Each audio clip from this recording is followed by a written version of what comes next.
사랑하는 여러분, 성탄절이 지난 오늘 여러분께 질문 하나 드리겠습니다. 예수님께서 정말 12월 25일에 태어나셨을까요? 놀라운 사실을 하나 말씀드리겠습니다. 성경 어디에도 12월 25일이라는 날짜는 나오지 않습니다. 그렇다면 왜 전 세계 수십억 명의 그리스도인들이 이 날을 기념하는 걸까요? 오늘 이 시간 여러분이 평생 알지 못했던 성탄절의 7가지 비밀을 말씀드리겠습니다. 이 진리를 깨달으시면 여러분의 신앙생활이 완전히 달라질 것입니다. 끝까지 함께 하시고 은혜 받으시기 바랍니다. 사랑하는 여러분, 저는 지난 40년간 목회를 하면서 참으로 안타까운 현실을 보아왔습니다. 많은 성도님들이 1년에 단 하루 12월 25일에만 예수님의 탄생을 기억하십니다. 화려한 트리를 보고 캐럴을 듣고 선물을 주고받으며 성탄절을 보내십니다. 그러나 그 다음 날이 되면 어떻습니까? 다시 일상으로 돌아가고 예수님의 탄생이 내 삶에 어떤 의미인지 잊어버리고 마십니다. 한국기독교목회자협의회 2024년 조사에 따르면 성탄절 예배에 참석한 성도의 78%가 성탄의 의미를 정확히 모른다고 답했습니다. 얼마나 가슴 아픈 일입니까? 오늘 이 시간 성탄절의 진정한 의미를 깨닫게 될 것입니다. 7가지 비밀을 통해 여러분의 삶이 변화되는 기적을 경험하실 것입니다. 사랑하는 여러분, 첫 번째 비밀입니다. 예수님은 12월 25일에 태어나지 않으셨습니다. 목사님, 그게 무슨 말씀이십니까? 하시겠지요. 그런데 이것이 역사적 진실입니다. 누가복음 2장 8절을 보십시오.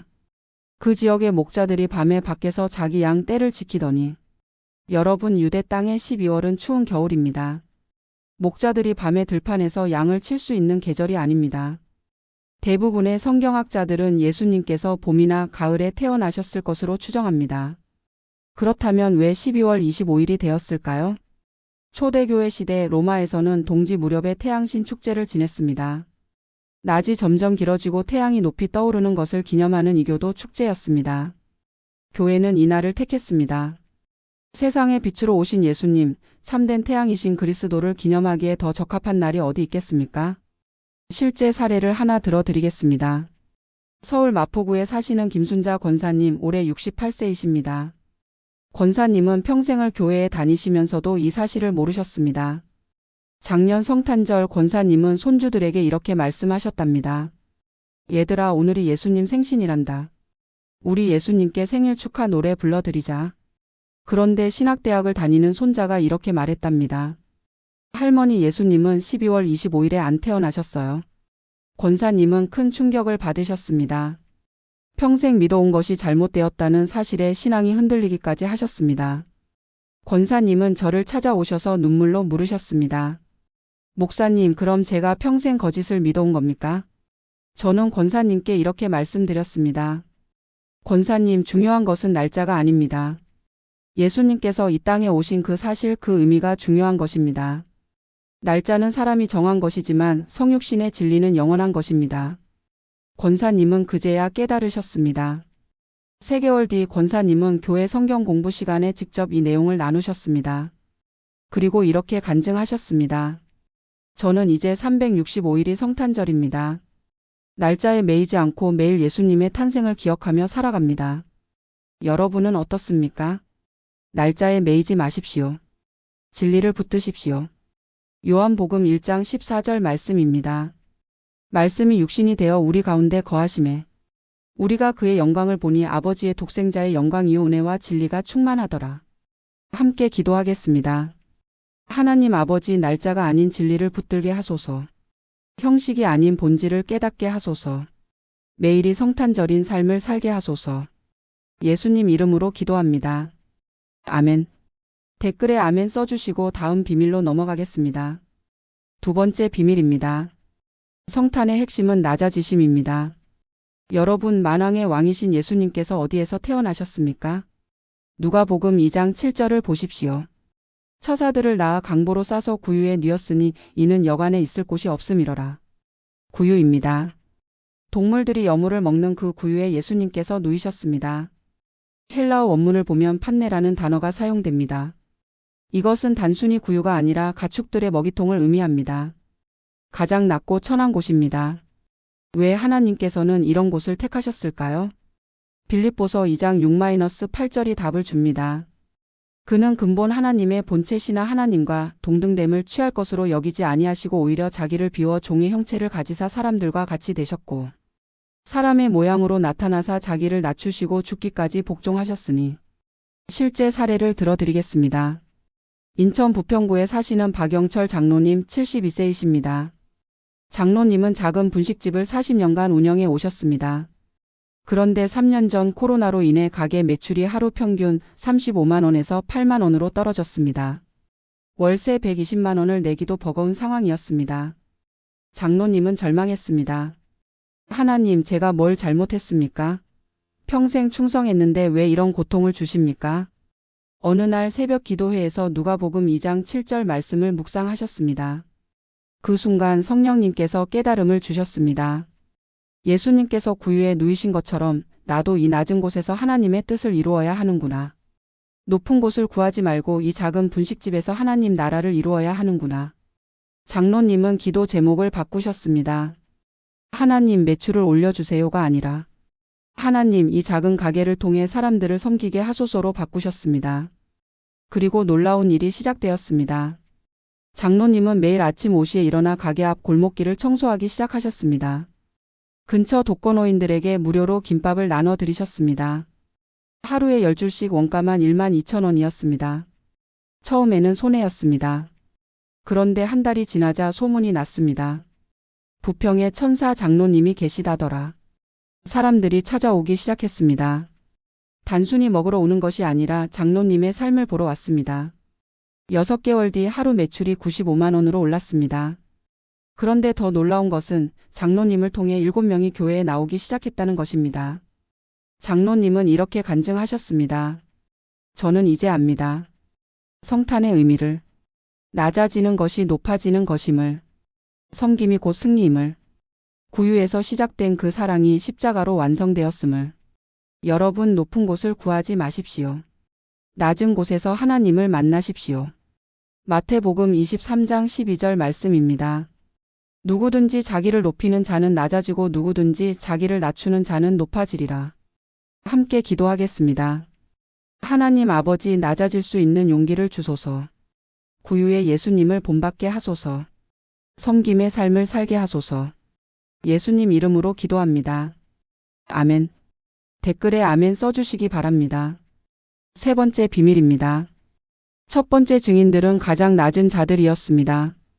누가복음 2장 8-10절을 보십시오. 그 지역의 목자들이 밤에 밖에서 자기 양 떼를 지키더니 주의 사자가 곁에 서고 주의 영광이 그들을 두루 비춤에 크게 무서워하는지라. 천사가 이르되 무서워하지 말라. 보라.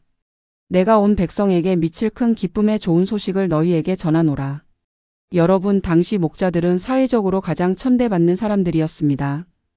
탈무드를 보면 목자는 법정에서 증인으로 설 수 없었습니다. 그들의 말은 믿을 수 없다고 여겼기 때문입니다. 그런데 하나님께서는 이 목자들을 첫 증인으로 택하셨습니다. 왜입니까? 이사야 61장 1절이 답을 줍니다. 주 여호와의 영이 내게 내리셨으니 이는 여호와께서 내게 기름을 부으사 가난한 자에게 아름다운 소식을 전하게 하려 하심이라. 실제 사례를 들어드리겠습니다. 경기도 수원시에 사시는 이정순 집사님 65세이십니다. 집사님은 평생을 남의 집 가사 도우미로 일하셨습니다. 초등학교도 제대로 마치지 못하셨습니다. 늘 스스로를 낮게 여기셨습니다. 2년 전 어느 날 일하던 집 사모님이 갑자기 쓰러지셨습니다. 뇌출혈이었습니다. 병원에서 위독하다는 연락이 왔습니다. 가족들은 절망했습니다. 그런데 이정순 집사님이 조용히 병실 구석에서 기도하기 시작하셨습니다. 하나님, 저는 아무것도 아는 게 없습니다. 그저 목자들이 아기 예수님을 만났듯이 저도 이 자리에서 하나님의 능력을 보게 하소서. 집사님은 밤새 기도하셨습니다. 그 다음 날 아침 기적이 일어났습니다. 의사가 놀란 표정으로 말했습니다. 이상합니다. 어제까지 의식이 없었는데 갑자기 의식이 돌아왔습니다. 뇌압도 정상으로 돌아왔습니다. 사모님이 깨어나서 첫 번째로 한 말이 무엇이었는지 아십니까? 이 집사님 고맙습니다. 제 꿈에 집사님이 천사처럼 나타나 기도하시는 걸 봤어요. 그 후 사모님 가족 4명이 모두 교회에 나오기 시작했습니다. 사모님은 이렇게 말씀하셨습니다. 저는 평생 높은 교육을 받았고 많은 것을 배웠습니다. 그런데 이 집사님의 순수한 믿음만 못했습니다. 이 집사님은 현대판 목자입니다. 이정순 집사님은 눈물로 간증하셨습니다. 저는 이제 압니다. 하나님께서는 학벌이나 지위를 보지 않으신다는 것을, 순수한 믿음만 보신다는 것을, 목자들이 첫 증인이 된 것처럼 저 같은 사람도 쓰실 수 있다는 것을. 여러분, 하나님 앞에 높고 낮음이 없습니다. 야고보서 2장 5절 말씀입니다. 내 사랑하는 형제들아 들을지어다 하나님이 세상에서 가난한 자를 택하사 믿음에 부요하게 하시고 또 자기를 사랑하는 자들에게 약속하신 나라를 상속으로 받게 하지 아니하셨느냐. 함께 기도하겠습니다. 하나님 아버지, 저의 낮음을 부끄러워하지 않게 하소서. 순수한 믿음으로 나아가게 하소서. 목자들처럼 첫 번째 증인이 되게 하소서. 예수님 이름으로 기도합니다. 아멘. 댓글에 아멘 써주시기 바랍니다. 네 번째 비밀입니다. 성탄절은 나라마다 다른 날짜에 기념됩니다. 놀라우시죠? 우리는 12월 25일만 알고 있지만 러시아 정교회는 1월 7일에 성탄을 기념합니다. 왜 그럴까요? 사용하는 달력이 다르기 때문입니다. 정교회는 율리우스력을 따르고 우리는 그레고리력을 따릅니다. 그런데 여기에 깊은 영적 의미가 있습니다. 요한복음 10장 16절을 보십시오. 또 이 우리에 들지 아니한 다른 양들이 내게 있어 내가 인도하여야 할 터이니 그들도 내 음성을 듣고 한 무리가 되어 한 목자에게 있으리라. 날짜는 다르지만 예수님은 한 분이십니다. 실제 사례를 들어드리겠습니다.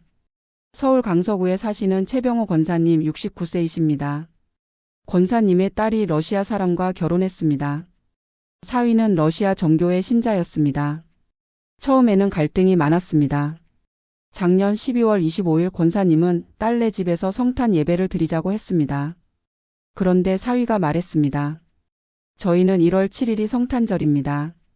권사님은 기분이 상했습니다. 우리 딸을 이단에 빠뜨렸구나라고 생각하셨습니다. 권사님은 저에게 전화하셔서 울먹이며 말씀하셨습니다. 목사님, 사위가 이상한 교회에 다닙니다. 1월 7일이 성탄절이래요. 저는 권사님께 정교회의 역사와 전통을 설명해 드렸습니다. 권사님은 그제야 오해를 풀으셨습니다. 그리고 놀라운 결정을 하셨습니다. 12월 25일에는 한국 교회에서 예배를 드리고 1월 7일에는 사위의 정교회에 함께 가서 예배를 드리기로 하신 겁니다. 두 번의 성탄 예배를 드린 권사님은 이렇게 간증하셨습니다. 두 번의 성탄절을 지내면서 깨달았습니다. 날짜는 달라도 예배하는 언어는 달라도 찬양하는 방식은 달라도 우리가 경배하는 분은 같은 예수님이십니다. 올해 1월 7일 권사님은 정교회 예배에서 러시아어로 부르는 고요한 밤, 거룩한 밤을 들으며 눈물을 흘리셨습니다. 똑같은 찬양인데 언어만 다르구나.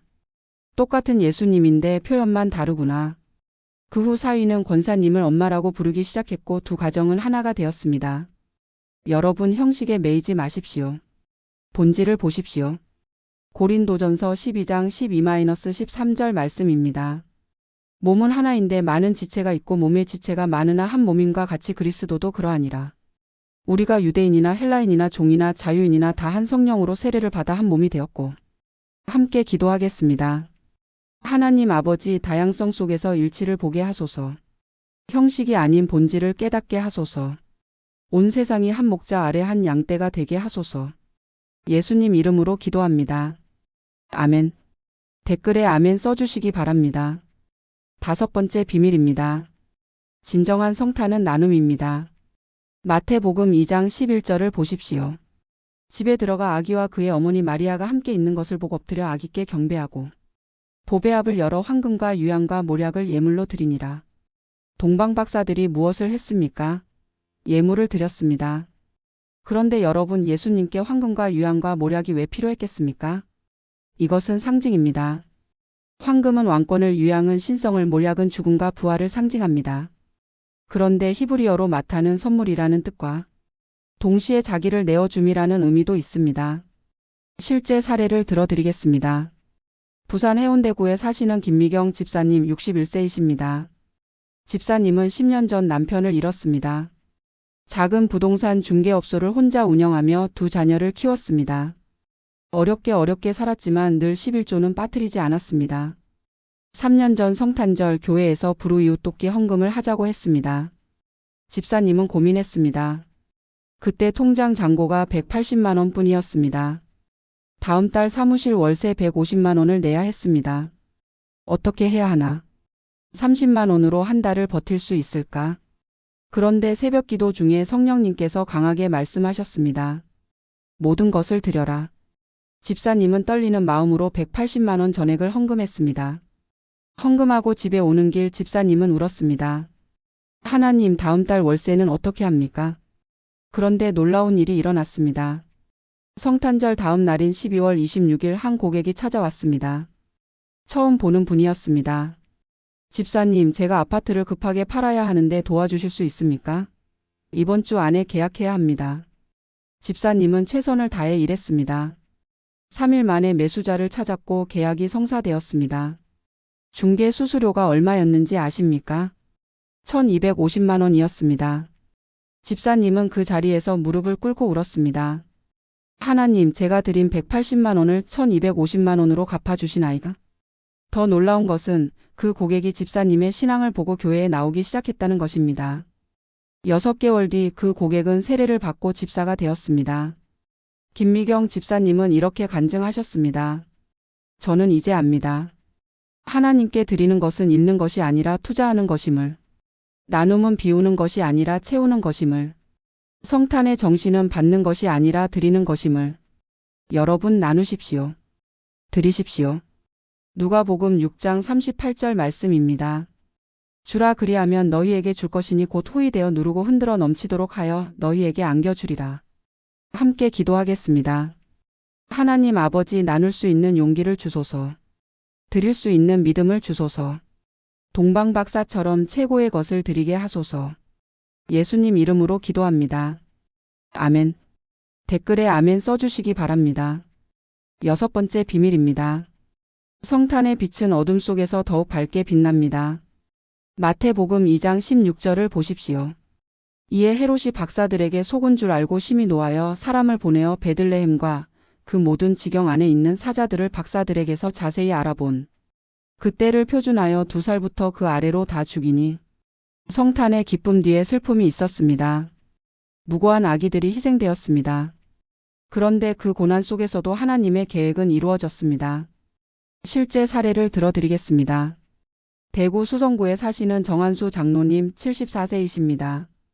장로님의 외동딸이 5년 전 교통사고로 세상을 떠났습니다. 당시 딸의 나이는 38세, 2 손주를 남기고 갔습니다. 장로님 부부는 절망했습니다. 하나님, 왜 하필 성탄절 바로 다음 날에 이런 일을 당하게 하십니까? 딸의 사고는 12월 26일에 일어났습니다. 그 후 4년간 장로님은 성탄절 예배에 참석하지 못하셨습니다. 성탄 찬양을 들으면 딸 생각에 눈물만 났습니다. 작년 성탄절 장로님은 딸의 무덤을 찾았습니다. 그런데 무덤 앞에 누군가 꽃을 놓고 간 흔적이 있었습니다. 카드가 함께 있었습니다. 은혜 선생님 감사합니다. 선생님 덕분에 제가 대학에 갔습니다. 메리 크리스마스. 딸은 생전에 저소득층 아이들에게 무료로 공부를 가르쳤었습니다. 장로님은 그 카드를 보고 울었습니다. 하나님, 딸이 살아서는 몇 명만 가르쳤지만 죽어서도 영향을 주고 있구나. 장로님은 결심했습니다. 딸의 이름으로 장학재단을 만들기로 했습니다. 5천만 원을 출연해서 정은혜 장학재단을 설립했습니다. 1년간 운영한 결과 15명의 학생이 장학금을 받았습니다. 그중 한 학생이 장로님을 찾아왔습니다. 장로님, 저는 은혜 선생님을 직접 만나지는 못했지만 선생님이 제 인생을 바꿨습니다. 저도 나중에 교사가 되어 은혜 선생님처럼 살겠습니다. 장로님은 그 말을 듣고 오열했습니다. 딸아, 너는 떠났지만 내 사랑은 계속되고 있구나. 성탄의 의미가 이것이구나. 예수님의 죽음이 끝이 아니라 시작이었듯이 내 죽음도 끝이 아니라 새로운 시작이구나. 올해 성탄절 장로님은 5년 만에 교회 성가대에 섰습니다. 고요한 밤, 거룩한 밤을 부르며 눈물을 흘렸습니다. 그런데 이번에는 슬픔의 눈물이 아니라 감사의 눈물이었습니다. 장로님은 이렇게 간증하셨습니다. 저는 이제 압니다. 하나님의 계획은 우리의 슬픔보다 크다는 것을. 성탄의 빛은 어둠을 뚫고 나온다는 것을. 죽음도 사랑을 막을 수 없다는 것을. 여러분, 고난 중에도 포기하지 마십시오. 요한복음 1장 5절 말씀입니다. 빛이 어둠에 비치되 어둠이 깨닫지 못하더라. 함께 기도하겠습니다. 하나님 아버지, 어둠 속에서도 빛을 보게 하소서. 고난 중에도 희망을 잃지 않게 하소서. 성탄의 빛으로 우리의 어둠을 밝혀 주소서. 예수님 이름으로 기도합니다. 아멘. 댓글에 아멘 써주시기 바랍니다. 마지막 7번째 비밀입니다. 진정한 성탄은 365일 계속됩니다. 요한복음 1장 14절을 다시 보십시오. 말씀이 육신이 되어 우리 가운데 거하심에. 거하심에라는 단어 헬라어 원문은 에스케노센입니다. 이것은 장막을 치다 함께 살다는 의미입니다. 일회성이 아니라 지속성입니다. 마지막 사례를 들어드리겠습니다. 광주 광산구에 사시는 오순희 권사님 67세이십니다. 권사님은 평생을 교회에 다녔지만 늘 형식적이었습니다. 주일에만 교회 가고 성탄절에만 예수님을 생각했습니다. 2년 전 권사님은 당뇨 합병증으로 쓰러지셨습니다. 의사는 말했습니다. 권사님, 평생 관리하셔야 합니다. 하루도 빠짐없이 약을 드시고 식단을 지키셔야 합니다. 권사님은 처음에는 잘 지키셨습니다. 그런데 한 달이 지나자 귀찮아지기 시작했습니다. 하루쯤 괜찮겠지. 3개월 만에 다시 응급실에 실려갔습니다. 의사가 호통쳤습니다. 권사님, 하루만 방심해도 안 됩니다. 매일이 중요합니다. 그 말을 듣는 순간 성령님께서 깨달음을 주셨습니다. 신앙도 마찬가지구나. 1년에 한 번 성탄절에만 예수님을 기억하면 안 되는구나. 매일 예수님을 만나야 하는구나. 권사님은 그날부터 달라지셨습니다. 매일 아침 눈을 뜨면 이렇게 기도하기 시작하셨습니다. 예수님, 오늘 저와 함께 계셔 주셔서 감사합니다. 오늘도 저와 함께 거하소서. 매일 식사 전에 이렇게 기도하셨습니다. 이 음식도 주님께서 주신 선물입니다. 감사합니다. 매일 약을 먹으며 이렇게 기도하셨습니다. 주님, 이 약도 주님께서 허락하신 치료의 도구입니다. 감사합니다. 놀라운 변화가 일어났습니다. 3개월 후 병원 검사 결과 혈당 수치가 정상으로 돌아왔습니다. 의사가 놀랐습니다. 권사님, 무슨 일이십니까? 이렇게 빨리 좋아질 수가. 권사님은 웃으며 말씀하셨습니다. 선생님, 저는 이제 매일이 성탄절입니다. 매일 예수님을 만나니까 매일 기적이 일어납니다. 1년 후 권사님은 당뇨약을 끊으셨습니다. 완치 판정을 받으셨습니다. 더 놀라운 것은 권사님을 통해 병원 간호사 2명이 교회에 나오기 시작했다는 것입니다. 권사님은 이렇게 간증하셨습니다. 저는 평생 성탄절을 1년에 한 번만 지켰습니다. 그런데 이제는 365일이 성탄절입니다. 매일 예수님이 내 안에 오십니다. 매일 예수님과 함께 살아갑니다. 이것이 진정한 성탄입니다. 여러분, 오늘부터 매일을 성탄절로 사십시오. 히브리서 13장 8절 말씀입니다. 예수 그리스도는 어제나 오늘이나 영원토록 동일하시니라. 함께 기도하겠습니다. 하나님 아버지, 매일 주님을 만나게 하소서. 365일 성탄의 기쁨으로 살게 하소서. 주님께서 날마다 우리와 함께 계심을 깨닫게 하소서. 예수님 이름으로 기도합니다. 아멘. 댓글에 아멘 써주시기 바랍니다. 사랑하는 여러분, 오늘 우리가 나눈 7가지 비밀을 정리하겠습니다. 첫째, 날짜가 아닌 진리를 붙들으십시오. 둘째, 낮은 곳에서 하나님을 만나십시오. 셋째, 하나님 앞에 높고 낮음이 없음을 기억하십시오. 넷째, 형식이 아닌 본질을 보십시오. 다섯째, 나누고 드리는 삶을 사십시오. 여섯째, 고난 중에도 희망을 잃지 마십시오. 일곱째, 매일을 성탄절로 사십시오. 이제 함께 기도하겠습니다. 따라하시기 바랍니다. 하나님 아버지, 성탄의 진정한 의미를 깨닫게 하시니 감사합니다. 날짜에 매이지 않고 진리를 붙들게 하소서. 높은 곳이 아닌 낮은 곳에서 주님을 만나게 하소서. 형식이 아닌 본질을 보게 하소서. 나누고 드리는 삶을 살게 하소서. 고난 속에서도 희망을 품게 하소서. 매일매일 주님을 만나며 살게 하소서. 이 모든 것을 예수님의 이름으로 기도합니다. 아멘. 사랑하는 여러분, 오늘 말씀이 은혜가 되셨습니까? 댓글에 아멘을 써주시고 이 영상이 더 많은 분들에게 전해질 수 있도록 구독과 좋아요, 알림 설정 부탁드립니다. 그리고 여러분의 성탄절 간증을 댓글로 나눠주십시오. 나에게 성탄은 뭐뭐입니다를 채워서 써주세요. 다음 영상에서는 새해를 준비하는 7가지 기도를 다룰 예정입니다. 여러분 모두에게 하나님의 은혜와 평강이 함께하시길 축복합니다. 샬롬.